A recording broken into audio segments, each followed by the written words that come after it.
Where are you on Instagram?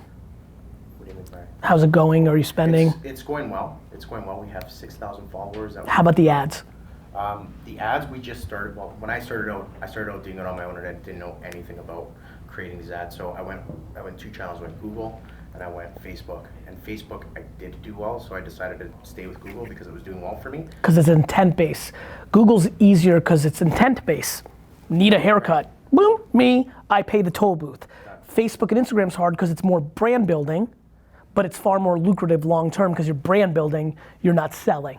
And that's what, so we've just flipped over to it now. March was our first month that we did really dove into Facebook ads. And we got good response. I spent $300 on the ad itself. I ended up getting 198 online bookings from it. Wow. Jesus. So yeah, it was, so it's $300? $300, yeah. And you got 198 bookings? Yeah. So that's good. It was me. Yeah. So now I'm definitely going to be shifting. I'm not coming out of Google because Google's been working well for me. How's the Google, how much is Google? Google drives people to my website, which then... I get it, but what's the conversions look like on that? Do you know? Yeah, I do know. I have it all in my analytics. Kind of caught me on... That's okay, that's okay. I know, you don't need to know. Well. I drive roughly about 200 people to our online bookings a month from Google. And how much do you spend about a month? 400, 500. God, these are very good numbers, yeah. Right? You're getting people for $1 to $2 a booking. Yeah. And I assume that somebody's worth more than $2 when they come to your place. Yeah, average ticket's 88. And you make whatever profit on that, right? 10%. Obviously. And when you amortize it all out? 10%. You do understand that means you should be spending a lot more on Google and Facebook, right? Yeah. Do you just not have the cash flow? Don't have the cash flow. That's been the biggest challenge. Okay. So when I started out with Google AdWords, I was literally starting out with like $75 a month. Why don't you have the cash flow based on the numbers I'm hearing? Are your expenses high? Like is the net profit my net profit's 10%, which is above industry average. Still good. It's good. I've just been investing a lot of it back into the business itself now. In what? So that's where I'm going. I think you're investing back into things that aren't allowing you to invest back into more Google and Facebook. And that's where I just sprung up. I think there's a really interesting question here because the math is simple to me. You should have more money based on 88, 10, 100, but you're choosing to, whether it's shares or employees or I don't know. And are you choosing to employees because you can't match the demand of 200 with the amount of employees? No, because I'm looking to scale faster. And what I'm having to do is, in our industry in particular, hiring junior staff, people that are just coming out of school, become a partner at the school too, so it's a very good system for us. But it takes a good 6 months to get them going and start making them profitable. So I'm trying to build this team of people. I understand. I started out with 4, and at 4 the business was losing money. At 8 we started making money. Now I'm at 11, going on to 12 this month. Hired somebody. Anytime when something net, right, is worth $8.80 and you're paying $1 or $2 to get them, you need to fucking be pod committed. This is the great. What do you mean by that? Well, you're $88 on average. You're 10% net at the end of the day. Everybody that walks in is worth $8.80 to you, net, and you're spending $1 or $2 to get them. You need to spend more money on ads. Put more in. You see where I'm going? Like net, he's making $8.80 after everything. The windows, not gross profit, fucking net. 88 average versus 10% is $8.80, and it's costing him $1 or $2 on Google and Facebook to get people in. Google and Facebook can go away. Those deals go away sometimes. People could bid it up, people could, figure it out, and another salon could bid. Only takes 2 to make an auction expensive, right? So one of the things that's going through my mind is fuck, you need to go hard. You need to, in essence, I guess my question would be, and I heard you and I like where you went, your answer was very good. 6 months, I can understand where the bleeding is. Let me ask you a question. In this one salon, right? Yeah. Are you in max capacity at every moment, at every time? No. How much more business can you handle? I can handle about 20% more business right now. You should spend 20% more ads. Makes sense. For sure. The other thing is you're building brand on Facebook. On Google, you're building sales. Right. They're blue letters. This is the place, okay, this is the place. It's utilitarian. Then once they come in, you're building brand. But in whatever picture, think about it, you picked a random picture or video on Facebook for $300 and it worked. No, I had somebody like create. Yeah. But it's still one ad, right? Yes, right. Which means you can drive down those costs. Okay, nonetheless. So what's the question?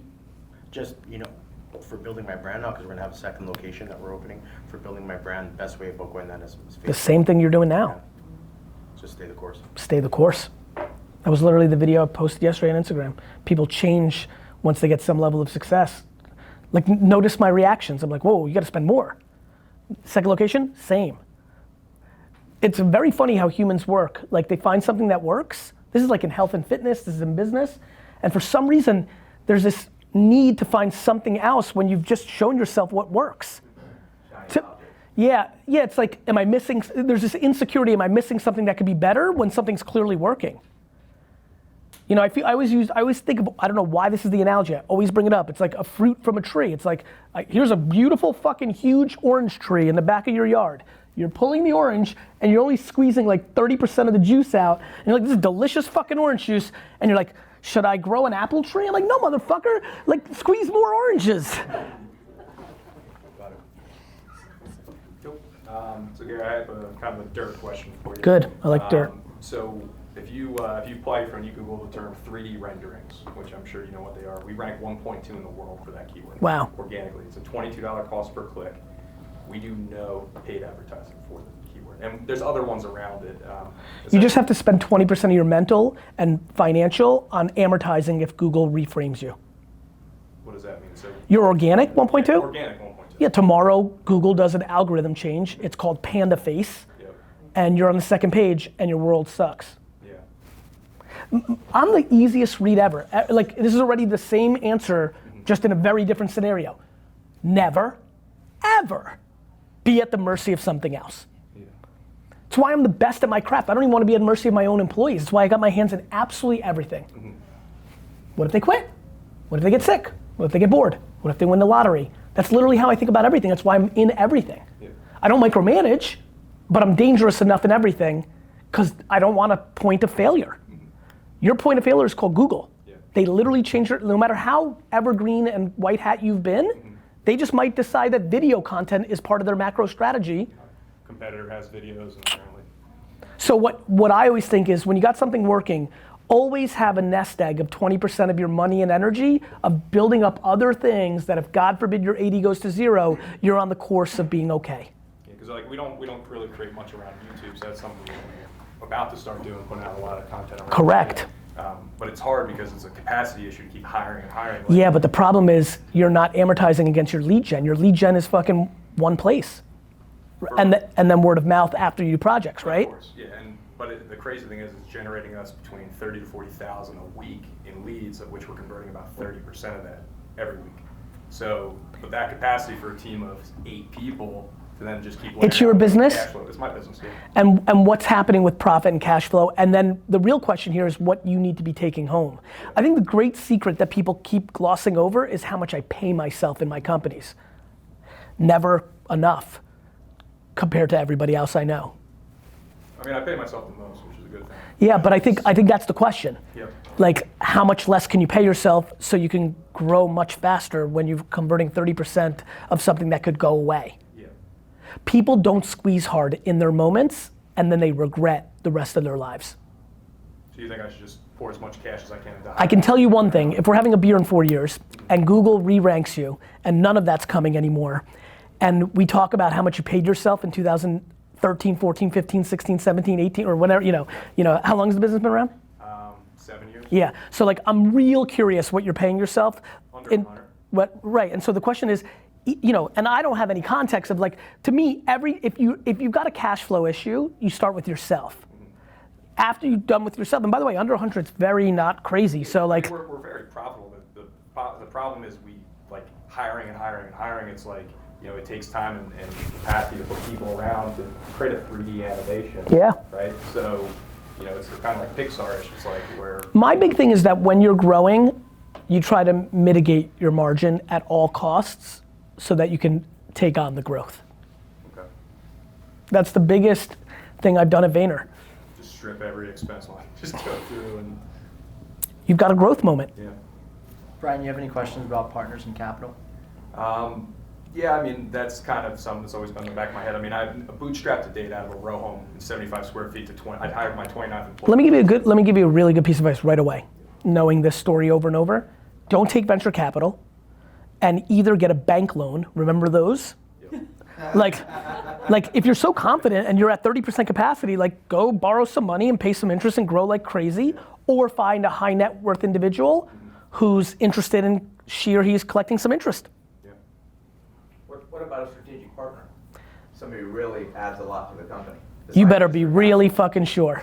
Yeah. Strategic partners scare the fuck out of me, especially for entrepreneurs, because they make a lot of bad, you know what entrepreneurs are really bad at, especially ones that have been successful, and AKA anybody that's even in this room, in my opinion, is successful because you could pay what it costs here and you've got a business that's not out of business, is they're too optimistic. That's why we win. The reason we even have anything is because we were too optimistic. The reason we make bad strategic partnerships is because we're too optimistic. It's a very common thing. So that was my quick hesitation. Yeah. Maybe, you know, but yeah, you know, I think, yeah, you can't let that moment go away where you don't have the option to take advantage of the growth. I mean, it's like leads come in almost daily, and it's like, how are we going to do 10 renderings today, 20 tomorrow? Like we're saying no to people, and it's like. The other thing is you can do is similar to what my man did here. You could start a 3D rendering design school business underneath you, where you're getting basically free labor for them getting co-signed on a badge coming from you as a market leader. Now all of a sudden, you can make money to have more staff. Yeah. Sorry, would you ever farm it out? No, absolutely not. Because Absolutely and not. I'll tell you why I'm asking, because we're working a lot with 3D, and our problem is actually getting our buyers to be able to work with it. But over in our office in Asia, everybody works on 3D, like the Asian community that we work with, and it is so much less costly, and they have the equipment. Let me give you a really good piece of advice. I love you for this. You answered the same way I answer, and I'm not sure we're right. Yep. If you've not, and I have no idea how right or wrong she is, But something that happened yesterday has nothing to do with tomorrow, but I can't right? find Just because you fucked up with who you chose last time doesn't mean. And honestly, that's why we're super busy, because there's nobody else. Let me give you a really good one. You should hire somebody who her or his only job is quality control of outsourcing. A lot of times what small businesses do wrong is they put on themselves for outsourcing. Now they're busy. Instead of making the investment of she's only on that, she's one of us, she's been here for 4, you pull her out of doing and you make her the quality control. You see where I'm going? I think it's a worthwhile, I do believe that it's. It would probably cost you less money to open a little office, and you'd have to have somebody else do it for you. There's technicalities with that. With 3 computers or 4 computers and 4 people sitting at that computer, it would cost you significantly less.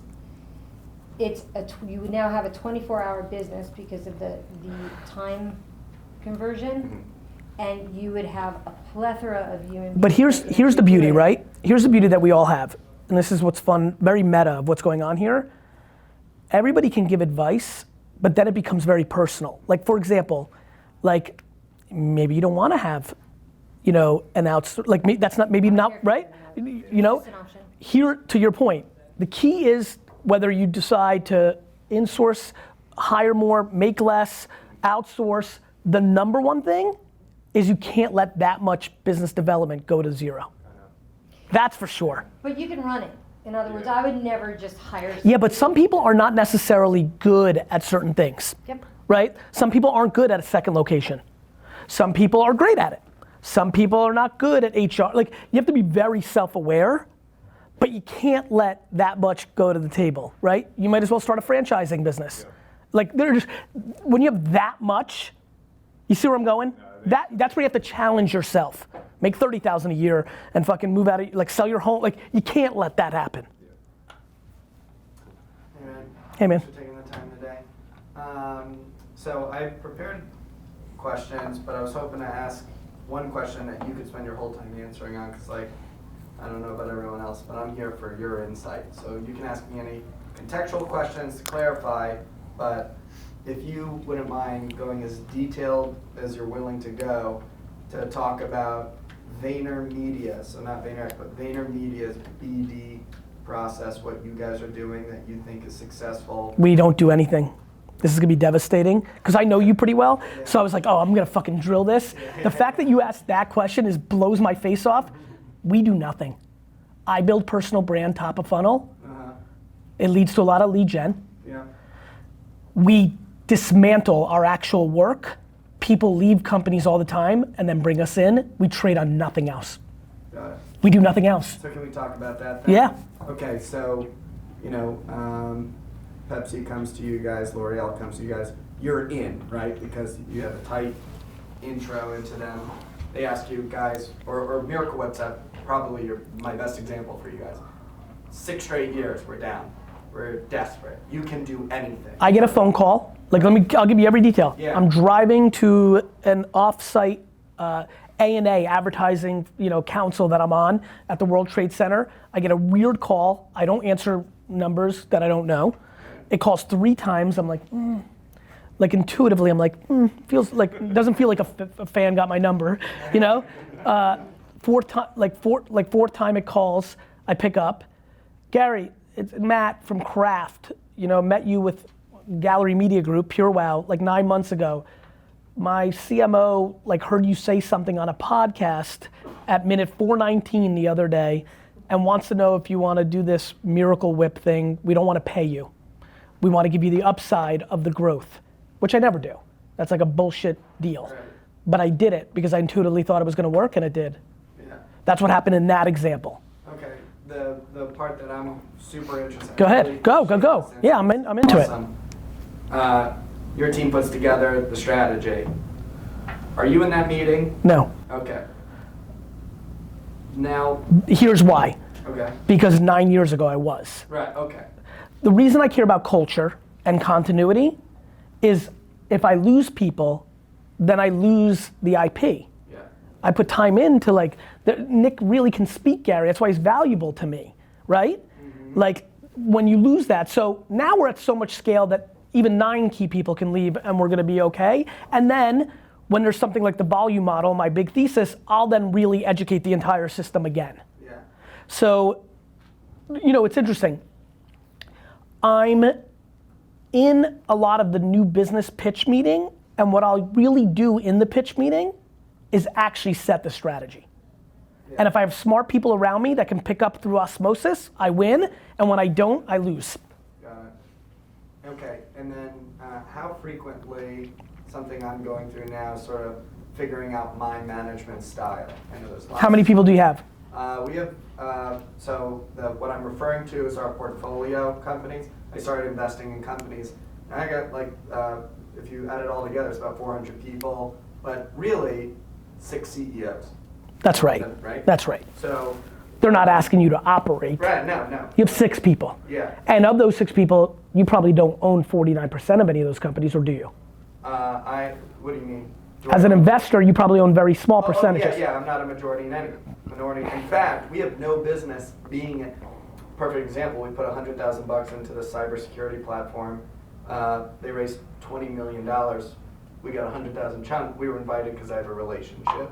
So it's like, I'm trying to be a value add investor. And I think the question is, are you gonna get caught the way I did, where I had an epiphany in 2016, which is this is the biggest waste of my time financially ever, because I'm so disproportionately trying to be value add, but I own dick shit of this company. Oh yeah, sure. So the part that I'm noticing, that's actually not so I'm spending, the thing I love about the venture capital stuff, because I don't want to go all in on VC, but I did it, some of it, for about a year, with my own money, some friends.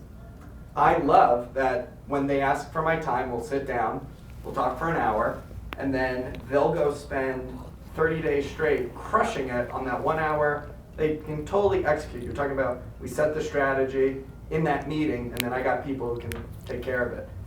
These guys are so strong, we'll meet with them, my little 1 hour talk with them turns into a whole program at their company. I really loved the idea of that. It's like, wow, if I bring in really strong people into my consulting practice, then I can have that type of relationship. I understand. I can say the thing, do the part that I think I'm great at, and then they can go handle it. And so we started going after really high-priced consultants, people who have their own personal brands. the former CRO of HubSpot, the guy who built Outbound for Salesforce, a group that did LinkedIn sales strategy. I want to know how often you're meeting. I'm planning on building out my leadership team next year, like starting. All planning this year. Just took a 1-year hiatus after we just finished the VC stuff.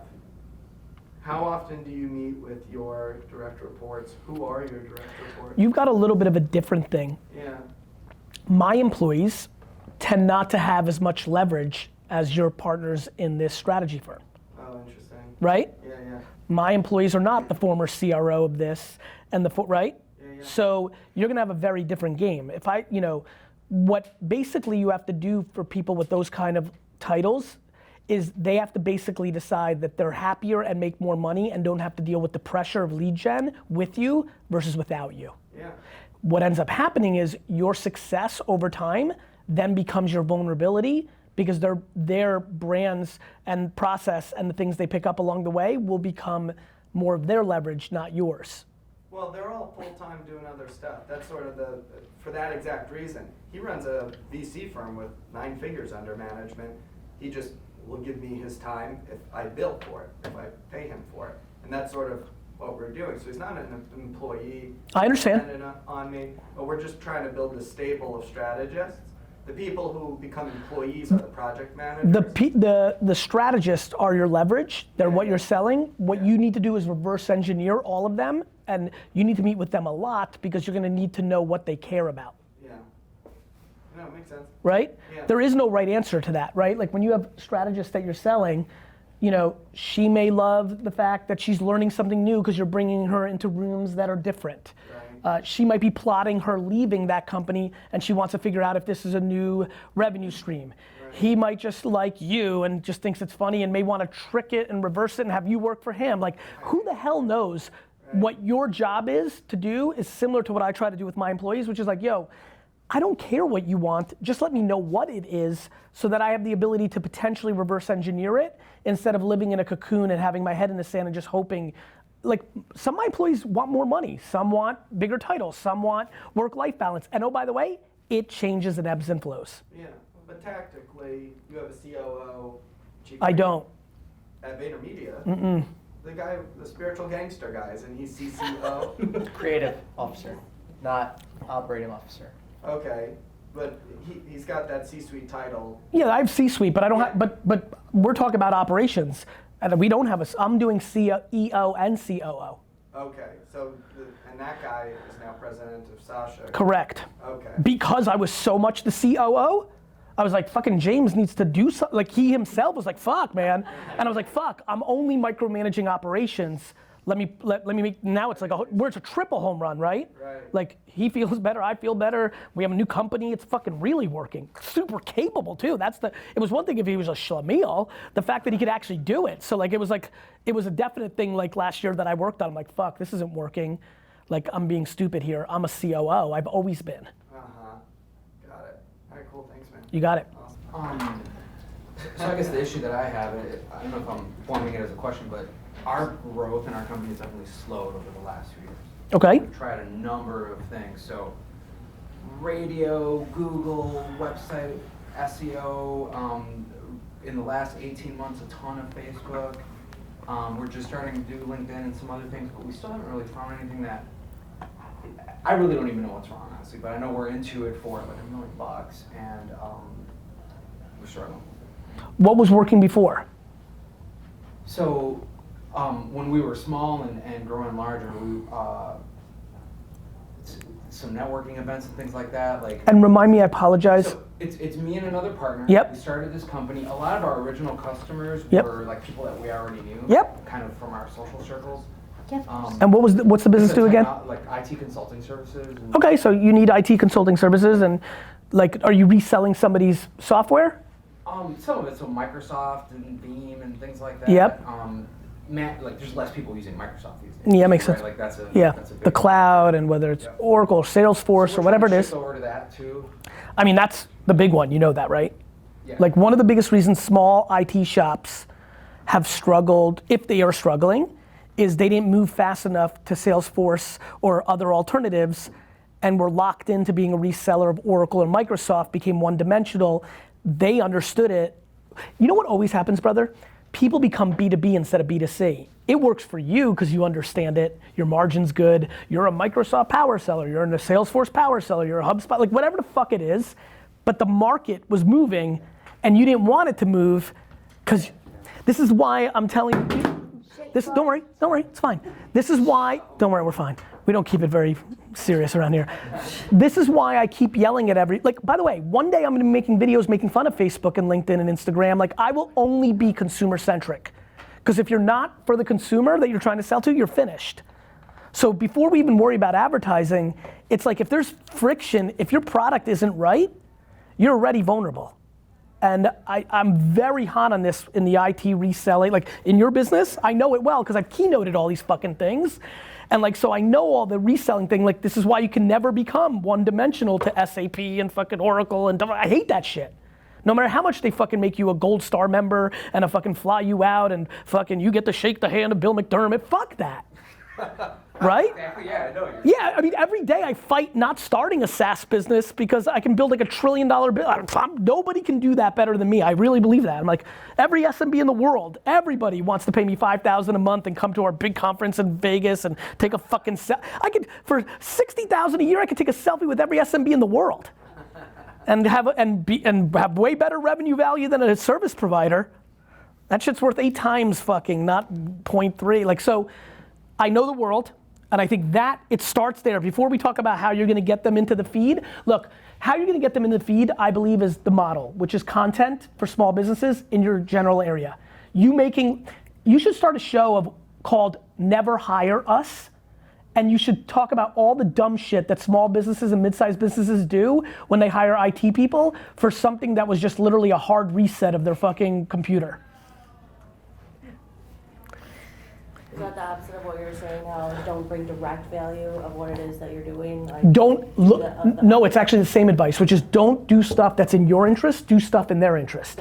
You starting a show that says every day, 365 tips of why you shouldn't hire people like us. Here are the 365 cliche mistakes. Like, you didn't know that, like, you don't know anything.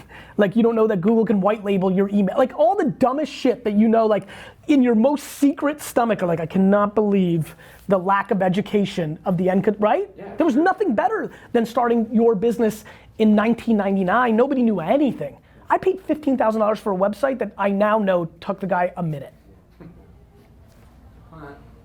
You know, whatever the fucking things were called back then.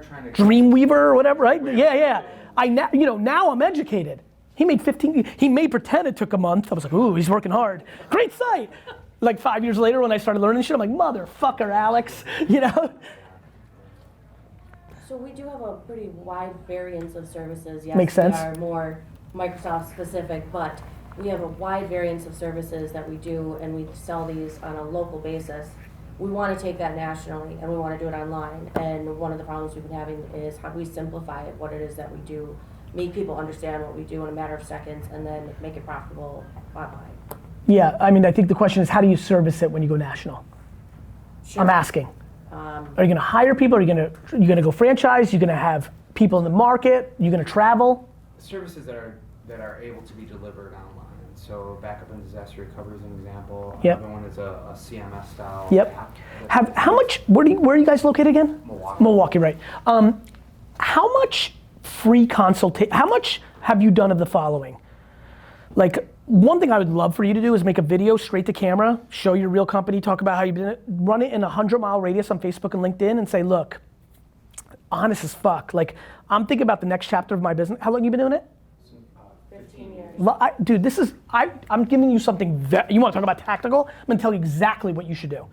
You should make a video straight to camera with you and your, thinking about partnerships, her, him, like, you can both be there in case he's like, oh, like, what, I don't know what the dynamics, but look in the fucking camera and be like, Milwaukee, Midwest, Greater Chicago area, whatever the fuck you want to call it. We're taking on the 2.0 version of our business. Been doing this for 15 years, successfully, but the market continues to shift. I would even reference that, you don't need to give me the cosign. Did an offsite, rethought, came up with this. We want to provide value. So, email the email in this LinkedIn and Facebook post, and we will literally, like no joke, like I want you to win so I can win. We will come in and fucking audit your business for an hour or two for free. We will tell you what you need, how you need it. Here's my get. I'm trying to do this 50 to 100 times to figure out what the current pain points of SMBs and mid-sized companies actually is, so I can mold my product service offering to that. You're gonna get free consultation because I'm gonna figure out you don't get the cloud, that voice is coming, that you're overpaying for fucking internet. And I'm gonna get the information plus the karma points of doing this for free. No fucking bullshit, like no, oh, I'm gonna give you half pregnant advice and then try to sell you shit. Literally gonna come in, audit, give you awesome advice, and never ask for anything for the first 100 people who do this. Then you get 1,000 replies, because you will get replies if you go that honest in that environment, and then you vet them to think what the best use of your time is. I think you should do that. We will. I believe you. It will work. First of all, 10% of them are just gonna become customers, because some people are weird like me that don't like getting something for free. And like once they figure out that you actually meant it and you hang around their office and ask a couple questions and then you bounce, they're gonna be like, fuck, that was, like they'll wait a week to see if you're coming back with like, and now, for one time only, one of the things that really works for me is I actually give and it ends there and then it takes over. I mean, the amount of cynicism I'm met with up front, half the people think there's gonna be something else that I'm up to. Probably half of you waited for and now if you pay me $6,000 a month, I'll be your coach, you know? When it doesn't happen, after 2 years, then it's like, wait a minute, I might trust this.